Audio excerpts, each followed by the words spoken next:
मेरे भाई, तो इससे पहले भी दी गई थी इमरान खान साहब के दौर में, लेकिन उसके बाद जो है वो ज्यादा देर तक वो कायम दायम नहीं। देखना पड़ेगा कब तक ये रहती है और किस उस पे रहती है।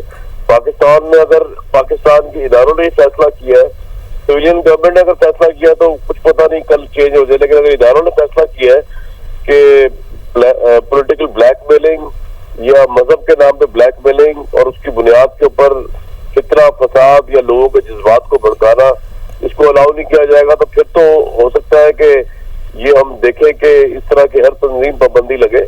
लेकिन अगर तो सियासी हुकूमत ने फैसला किया और वही इसको लेके चलेंगे, तो फिर तो आपको पता है इससे पहले हम देख चुके हैं कि पाबंदी लगी थी और वो हट गई थी।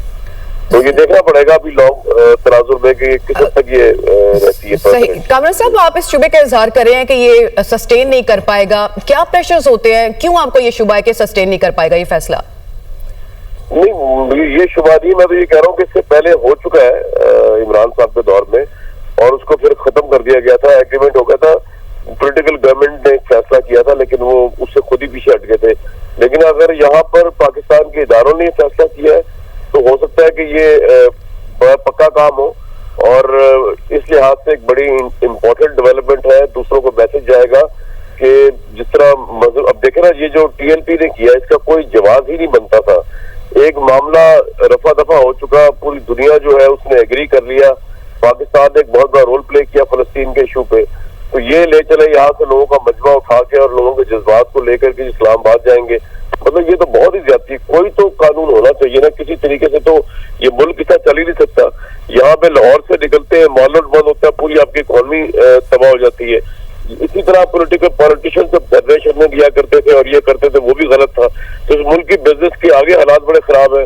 तो इस कॉन्टेक्स्ट में बिल्कुल असूल भी बनने चाहिए, और इस तरह की जब तक डेवलपमेंट नहीं होंगी तो हमें नसीहत नहीं होगी। जिस तरह के ग्रुप्स हैं जो पॉलिटिकल प्रेशर्स का काम करते हैं, हुकूमतों को ब्लैकमेल करते हैं, मतलब उस तरह पॉलिटिकल भी नहीं है, साफ नजर भी नहीं आते, चुपते भी नहीं है, और सारी पॉलिटिकल गवर्नमेंट को हॉस्टेज बनाया होता है। तो बड़ा मैं समझता हूँ कि इम्पोर्टेंट फैसला है। अगर इसको ये कायम रहा तो इसके इस लिहाज से बड़ी अच्छी एप्लीकेशन होंगी कि दूसरे ग्रुप्स किसी भी वजह से हुकूमतों को ब्लैकमेल नहीं कर सकेंगे। कामरान साहब, जिस तरह आप कह रहे हैं कि देखना यह होगा कि कितनी देर तक ये कायम रहता है, तो इसके अलावा भी अगर देखा जाए तो जिस तरह से प्रीवियस हमने माजी में भी देखा कि जमातें नाम तब्दील करके वही लोग होते, नाम तब्दील करके दोबारा से आए थे, अगर ये रहती भी है मंजूरी देर तक, तो क्या ये भी चांसेस है कि यही लोग दोबारा से किसी और नाम से आ जाए? देखिए, इनकी जो क़यादत है एक्चुअली तो उसको लोकेट करना बड़ा जरूरी है। अभी पिछले दिनों पंजाब के बहुत अहम तरीन शख्सियत लॉ एंड ऑर्डर को देखती है, उनसे मेरी बात हुई, तो मैंने उनसे पूछा कि तासुर ये था कि शायद वो पुलिस के पास है, लेकिन उन्होंने बड़ा मुझे यकीन दिलाया कि ऐसी कोई बात नहीं, वो साद रिजवी साहब और उनके जो भाई हैं वो पुलिस की कस्टडी में नहीं है। इस तरह एक और बड़े अहम शख्सियत पंजाब से, उनसे मैंने पूछा कि उन्होंने भी ये यकीन दिलाया कि वो नहीं है, तो वो ये 2-3 भाई तो आज तक फरार हुए में। तो इस कॉन्टेक्स्ट में वो तो देखना पड़ेगा कि क्योंकि ये तहरीक भी एक शख्सियत के गिर्द घूमती है।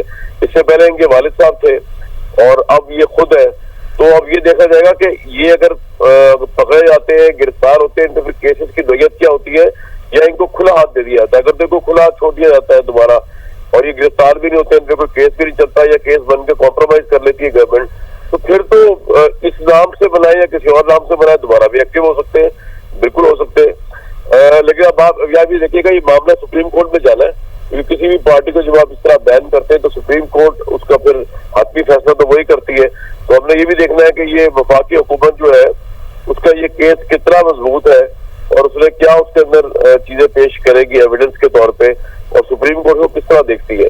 लेकिन जो आपका बुनियादी सवाल है कि पार्टियां मुख्तलिफ नामों शुरू हो जाती हैं, जैसे कि ये पार्टी है, इसकी क़यादत जो है वो पहले इनके वालिद के पास थी, उनकी डेथ के बाद इनके पास आ गई, तो डिपेंड करेगा कि इनकी क्या पोजीशन है। क्या ये पंजाब में पाकिस्तान में आजाद फिरेंगे, अभी तो ये फरार है, और अगर आजाद फिरते हैं तो किस तरह आजाद फिरेंगे, मुकदमात अगर इन पे नहीं होते तो फिर तो ऐन मुमकिन है कि अगर सुप्रीम कोर्ट भी इस पार्टी को बैन कर दे और ये इनकी लीडरशिप आजाद भी फिरे तो ये किसी और नाम से भी बना सकते हैं, बिल्कुल ऐन मुमकिन है। सही। तो हमें अभी वेट करना होगा कि आगे जाके सस्टेन कर पाता है फैसला या नहीं। कमरान साहब, फाइनेंसिंग और जो सिंपैथाइजर होते हैं ऐसी पार्टीज के, खासतौर पे जो मजहब का नाम इस्तेमाल करती हैं, वो भी एक बहुत बड़ा मसला है इस हवाले से। आप समझते हैं इस हवाले से लॉन्ग टर्म पॉलिसी गवर्नमेंट को बनानी चाहिए, खासतौर पे फाइनेंसिंग के हवाले से, क्योंकि दुनिया भी इस हवाले से क्वेश्चन उठाती है हम पे? देखिए, मजहबी जज्बात के ऊपर तो खैर मैं कोई भी बात नहीं करूंगा। मजहबी जज्बात हर इंसान का एक अपना एक जाती मामला होता है और उसकी इंटेंसिटी उस हद में वो फाइनेंशियली किसी को कितना भी सपोर्ट करे, उसको हम आई डोंट थिंक सो इस तरह डिस्कशन भी उसके ऊपर कर सकते हैं। लेकिन ये है कि फाइनेंसेस को दुनिया में जिस तरह मॉनिटरिंग सिस्टम है, दुनिया में जिस तरह मॉनिटरिंग सिस्टम है, उनके हिसाब से देखा जाता है कि वो किस एंड से आ रही है। पाकिस्तान में पॉलिटिकल पार्टीज एक्ट है, इलेक्शन कमीशन में भी तमाम चीजें दर्ज है। भी हमने देखा तमाम पॉलिटिकल पार्टीज स्क्रूटनी से गुजरी फंडिंग के ऊपर। तहरीक इंसाफ है, PMLN है, ये सब गुजरती है। उसमें एक असूल और कवायद और जवाबित बनाए हुए हैं कि किससे फंडिंग ली जा सकती है, किससे नहीं ली जा सकती, किस मीन से ली जा सकती है, किससे नहीं ली जा सकती। अब मुझे भी ये जरा डिटेल नहीं पता कि क्या पॉलिटिकल पार्टी सिर्फ बैंकिंग चैनल के थ्रू फंडिंग ले सकती है या वो कैश भी ले सकती है।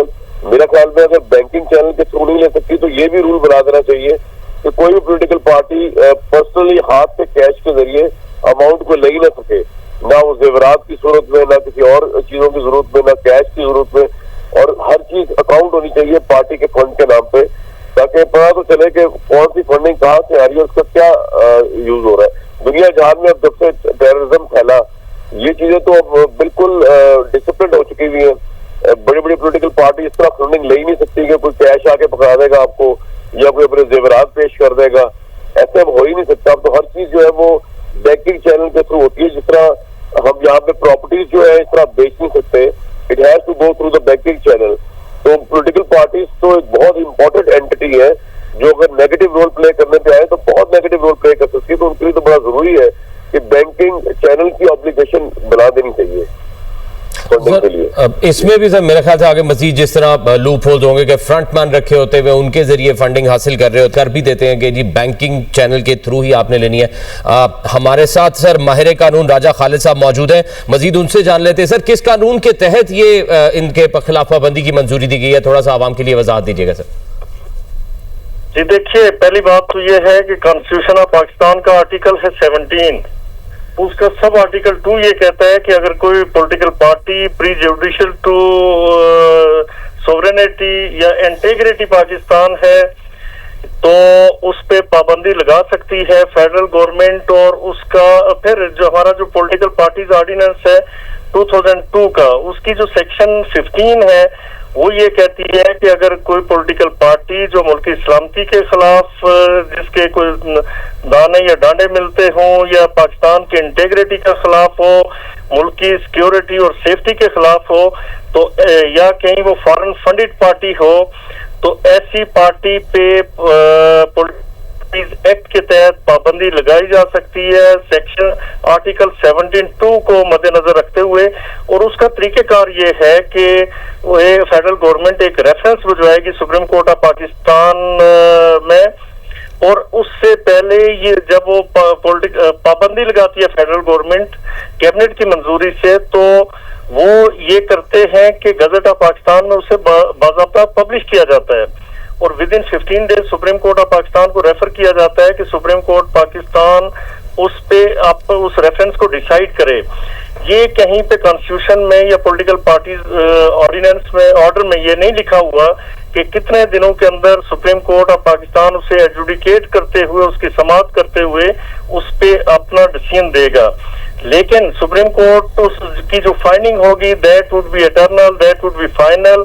और अगर वो उसे उस रेफरेंस को यस कर देती है, तो अफर्मेटिव अंदाज में उसका जवाब देती है, तो उस पॉलिटिकल पार्टी पे पाबंदी लग जाती है और उसके जितने भी MNAs, MPAs या पार्लियामेंटेरियंस हैं तो वो डिस्क्वालीफाई हो जाते हैं 4 सालों के लिए। ये कानून है।